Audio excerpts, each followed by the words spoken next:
Existe um padrão na história que destruiu 3 superpotências globais nos últimos 500 anos. E agora, em 2025, os Estados Unidos estão seguindo exatamente esse mesmo padrão, etapa por etapa, decisão por decisão, quase como se estivéssemos lendo o mesmo roteiro que levou à catástrofe todas as vezes anteriores. Em 1590, a Espanha era o império mais rico da Terra, controlava metade do ouro e da prata do mundo. Seu exército dominava a Europa. Sua moeda era aceita em todos os lugares. Em 80 anos, estava falida, uma potência de segunda categoria que nunca se recuperou. Em 1914, a Grã-Bretanha governava o maior império da história humana. O sol nunca se punha sobre o território britânico. A libra esterlina era a moeda de reserva global. Em 40 anos, o império havia acabado. A moeda colapsou. Eles se tornaram o parceiro júnior dos Estados Unidos. Em 1991, a União Soviética era a outra superpotência.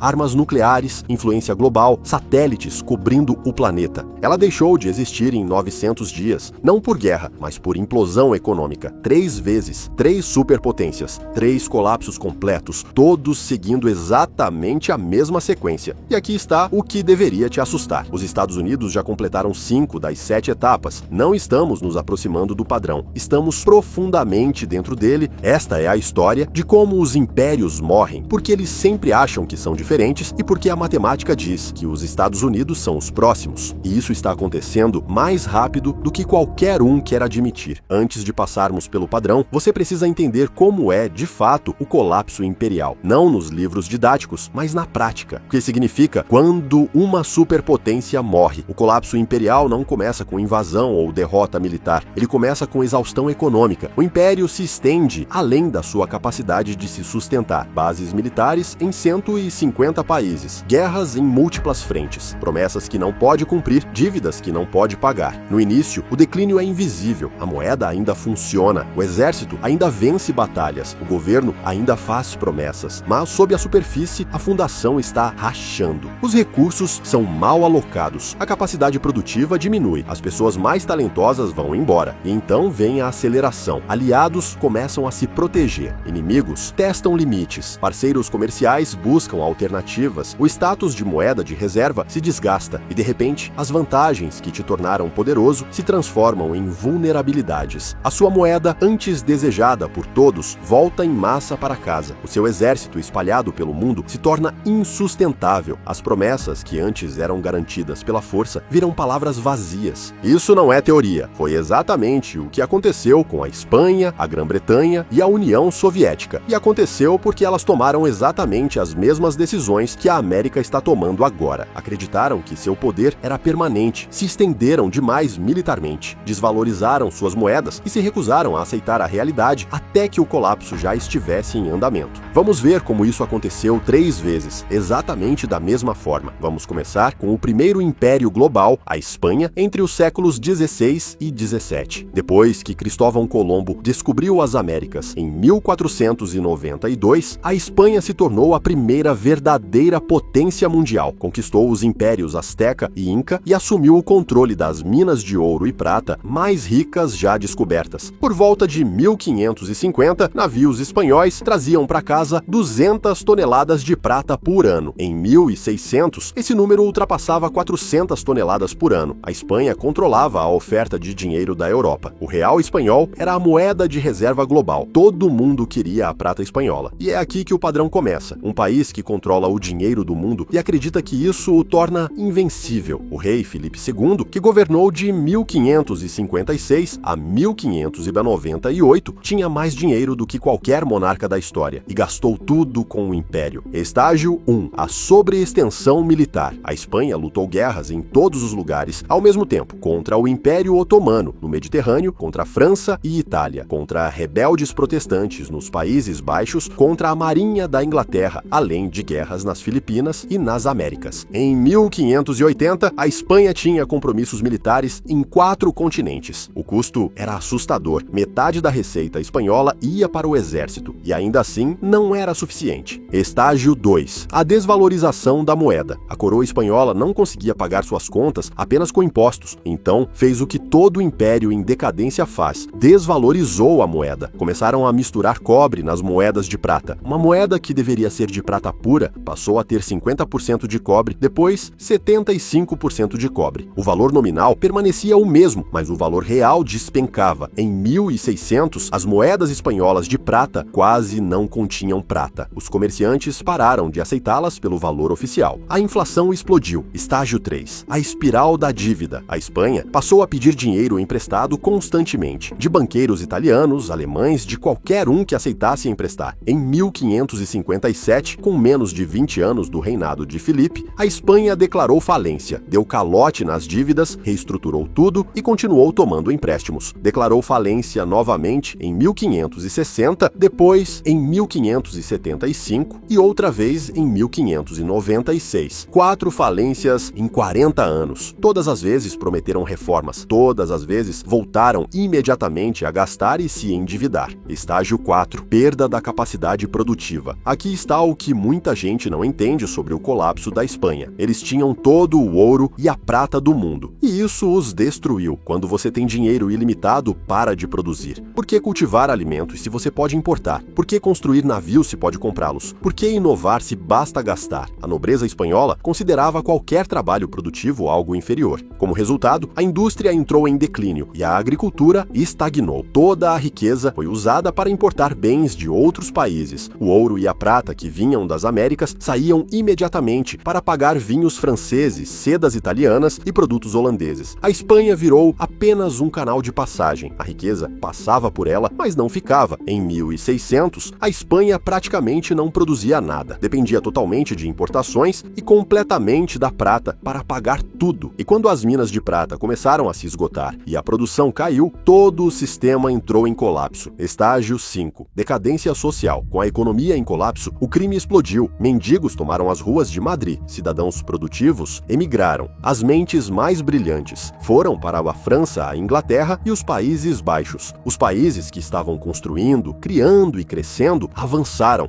A Espanha ficou para trás, com burocratas, soldados e padres. Ninguém estava criando riqueza, todos apenas a consumiam. Em 1640, a Espanha perdeu Portugal. Em 1650, perdeu os Países Baixos, seu território mais rico. E em 1700, o Império Espanhol já era apenas uma casca, ainda grande no papel, mas economicamente morto. Em menos de um século, passou de superpotência mundial a potência secundária e nunca se recuperou. Hoje a Espanha é um país europeu regional, agradável, culto, porém irrelevante no cenário global. Os descendentes dos conquistadores viraram uma atração turística. É assim que se parece o colapso de um império. Avancemos 300 anos. Agora é a Grã-Bretanha no século XX, o império onde o sol nunca se punha. No auge, a Grã-Bretanha controlava 25% da superfície terrestre do mundo e governava 400 milhões de súditos. A libra esterlina era a moeda de reserva global. Todo grande contrato comercial era denominado em libras. Todo banco central mantinha títulos britânicos. Londres era o centro financeiro do mundo. E assim como a Espanha 300 anos antes, eles acreditavam que isso era permanente, mas já estavam seguindo o mesmo padrão. Estágio 1. A sobreextensão militar. Por volta de 1900, a Grã-Bretanha tinha compromissos militares em toda parte. Índia, África, Oriente Médio, China, Pacífico e Caribe. Precisava defender territórios em 6 continentes. O custo era enorme. Quando a Primeira Guerra Mundial começou, em 1914, a Grã-Bretanha enfrentou uma escolha: permanecer neutra e deixar a Europa se destruir ou entrar na guerra e quebrar o império para vencer. Eles escolheram lutar. A Primeira Guerra Mundial custou à Grã-Bretanha mais de 40 bilhões de dólares, o equivalente a 1 trilhão de dólares em valores atuais. Eles tomaram empréstimos de todos, principalmente dos Estados Unidos. Em 1918, a Grã-Bretanha devia bilhões à América. O credor havia se tornado o devedor. Eles venceram a guerra e mantiveram o império. Acreditaram que poderiam se reconstruir, mas estavam errados. Estágio 2. A desvalorização da moeda. A libra esterlina deveria ser lastreada em ouro, mas a guerra esgotou as reservas de ouro britânicas. Eles enviaram ouro para a América para pagar armas, alimentos e suprimentos. Em 1920, as reservas de ouro da Grã-Bretanha eram metade do que eram em 1918. 1914. Ainda assim, tentaram manter o valor da libra, retornaram ao padrão ouro à taxa do pré-guerra em 1925. O problema era que a libra estava supervalorizada. As exportações britânicas ficaram caras demais. A indústria entrou em declínio, o desemprego aumentou e o governo teve de manter juros altos para defender a moeda. Isso destruiu a economia doméstica. Em 1931, não conseguiram mais sustentar o sistema. A Grã-Bretanha abandonou o padrão ouro. A libra perdeu 25% do seu valor da noite para o dia. Estágio 3. A espiral da dívida. A Grã-Bretanha nunca se recuperou das dívidas da Primeira Guerra Mundial e então começou a Segunda Guerra Mundial, mais 120 bilhões de dólares em custos, mais empréstimos dos Estados Unidos. Em 1945, a Grã-Bretanha devia aos Estados Unidos e ao Canadá mais de 30 bilhões de dólares, mais do que todo o PIB britânico. A guerra foi vencida, mas o império estava acabado. Eles não conseguiam mais defendê-lo, não podiam mais pagar por ele, não conseguiam mais mantê-lo. Estágio 4, a perda do império. Em 1947, a Grã-Bretanha abriu mão da Índia, a joia da coroa e a principal fonte de riqueza, por 200 anos, que se foi. Ao longo dos 20 anos seguintes, eles perderam tudo: África, Oriente Médio, Sudeste Asiático e Caribe. Em 1970, o Império Britânico existia apenas nos livros de história. Estágio 5, o colapso da moeda. A libra continuou caindo. Em 1940, uma libra valia 4 dólares e 3 centavos. Em 1950, 2 dólares e 80 centavos. Em 1970, e 2 dólares e 40 centavos. Em 1982, libras valiam 30 dólares e hoje esse valor caiu para 27 dólares. A moeda de reserva global tornou-se apenas uma moeda regional. A Grã-Bretanha tentou manter um assento permanente no Conselho de Segurança da ONU, armas nucleares e uma relação especial com os Estados Unidos. Mas todos conheciam a verdade. Eles eram uma potência do passado, um museu do que um dia foi grandioso. O império havia acabado e nunca voltou. Agora vamos olhar o exemplo mais recente, a União Soviética, que governou de 1945 a 1991. Após a Segunda Guerra Mundial, a URSS emergiu como uma superpotência. Possuía armas nucleares, controle militar massivo sobre a Europa Oriental, satélites no espaço e acreditava ser o futuro. Acreditava que o comunismo enterraria o capitalismo e que o modelo soviético dominaria o mundo. Por 45 anos, competiu com os Estados Unidos, igualou-se militarmente, construiu mais tanques, mais mísseis e mais tropas, mas por baixo da superfície, a economia estava morrendo. Estágio 1. A sobreextensão militar. A União Soviética gastava entre 15% e 20% do PIB com os militares, o triplo do que os Estados Unidos gastavam. Precisava acompanhar a tecnologia americana, o alcance americano e as alianças americanas. Estavam no Afeganistão, sustentavam Cuba, apoiavam Síria, Vietnã, Coreia do Norte, Angola e Etiópia. Onde quer que os Estados Unidos tivessem influência, precisavam reagir. O custo era insustentável. Estágio 2. A estagnação econômica. A economia soviética parou de crescer na década de 1970. A receita do petróleo os manteve à tona, mas nada mais funcionava. As fábricas produziam sucata, as fazendas fracassavam, a tecnologia ficou décadas atrasada. Na década de 1980, a União Soviética estava importando grãos. Um país com algumas das melhores terras agrícolas do planeta não conseguia alimentar sua própria população. Por quê? Porque o planejamento central não funciona, porque a inovação morre sob controle, porque ninguém produz quando não há incentivo. Estágio 3. O colapso da moeda. O rublo nunca foi uma moeda de verdade. Não podia ser trocado internacionalmente. Nem mesmo os cidadãos soviéticos confiavam nele. Usavam dólares sempre que conseguiam. O governo precisava comprar bens estrangeiros com ouro e petróleo, porque ninguém queria rublos. Em 1985, os preços do petróleo caíram. As reservas de ouro soviéticas estavam se esgotando. O dinheiro de verdade estava acabando. Estágio 4. A perda do império. Em 1989, o Muro de Berlim caiu. A Europa Oriental foi embora. Polônia, Hungria, Tchecoslováquia, Romênia e Alemanha Oriental desapareceram em um único ano. Os estados satélites, que davam profundidade estratégica à União Soviética, sumiram. O governo soviético Soviético não conseguiu impedir isso e estava falido. Estágio 5. O colapso completo. Em 26 de dezembro de 1991, a União Soviética deixou de existir. Foram 900 dias desde a queda do Muro de Berlim até a dissolução completa. Não houve guerra, não houve invasão, apenas uma implosão econômica. Os militares não podiam mais ser pagos. O governo não conseguia funcionar.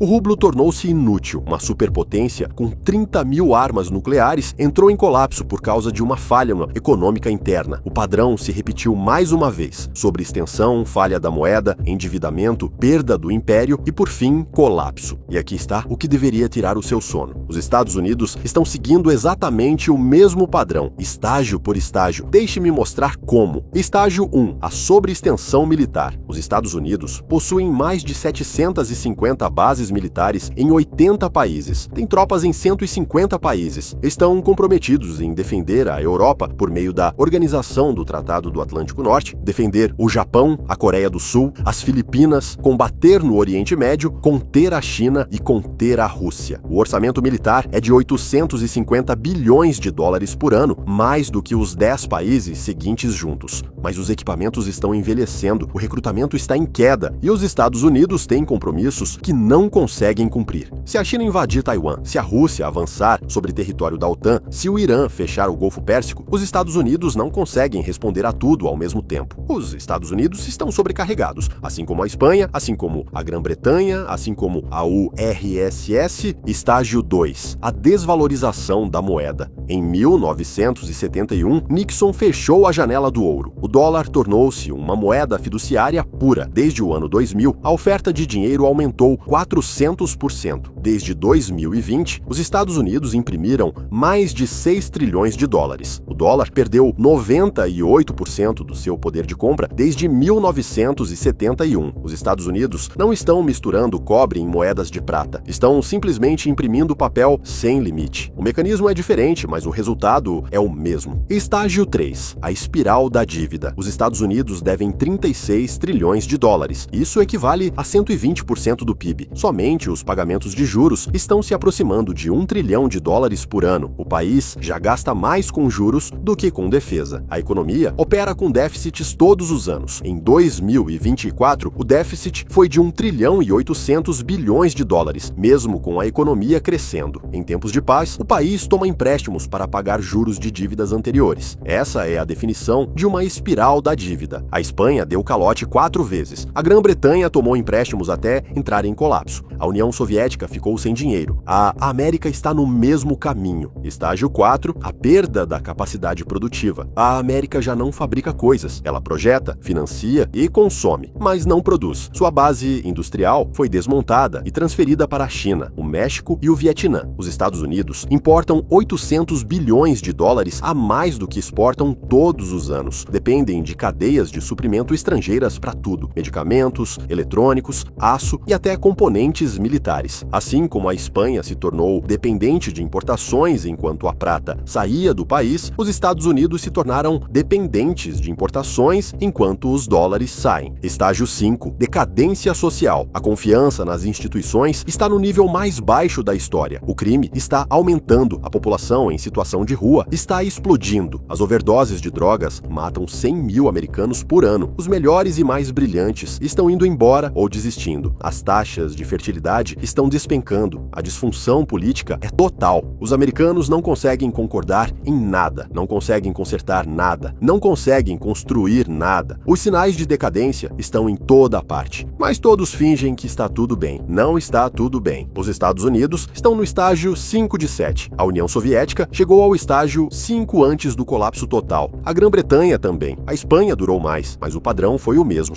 Ainda não chegamos ao fim, mas estamos profundamente dentro da sequência. Estágio 6. A perda do status de moeda de reserva. É quando os aliados começam a se diversificar, quando o comércio passa a usar outras moedas, quando o dólar volta em massa para casa, porque ninguém mais precisa mantê-lo. Já estamos vendo os primeiros sinais. Os países do BRICS estão desenvolvendo alternativas. Os bancos centrais estão comprando ouro. A China e a Rússia estão negociando em yuan e rublos. A Arábia Saudita está aceitando o yuan pelo petróleo. As rachaduras estão se formando. Estágio 7. O colapso total. Não é um declínio gradual, é uma implosão repentina. A União Soviética passou de superpotência a inexistente em 9 900 dias. A Grã-Bretanha perdeu o império em 20 anos, a Espanha levou mais tempo, mas o resultado foi o mesmo. Quando a moeda de reserva falha, quando a dívida se torna impossível, quando o exército não pode mais ser financiado, o sistema não entra em declínio de forma elegante. Ele colapsa, rápido e brutalmente. E todos que achavam que isso não poderia acontecer aqui, aprendem a mesma lição que todo império aprende. Pode acontecer e acontece. 3 impérios seguiram esse padrão: Espanha, Grã-Bretanha e União Soviética. Cada um acreditava ser excepcional, cada um achava que era diferente, cada um achava que as regras não se aplicavam a ele. E todos estavam errados, todas as vezes. O padrão não se importa com o excepcionalismo. O padrão é matemático. Você não pode gastar além dos seus meios para sempre. Você não pode manter um império sem capacidade produtiva. Você não pode desvalorizar sua moeda sem consequências. Você não pode evitar os estágios 6 e 7 depois de completar do 1 ao 5. A sequência está definida. A única pergunta é quando. Talvez a América tenha 10 anos, talvez 5, talvez menos. Mas o padrão diz que o colapso está chegando. E quando ele vier, não será lento. Será repentino.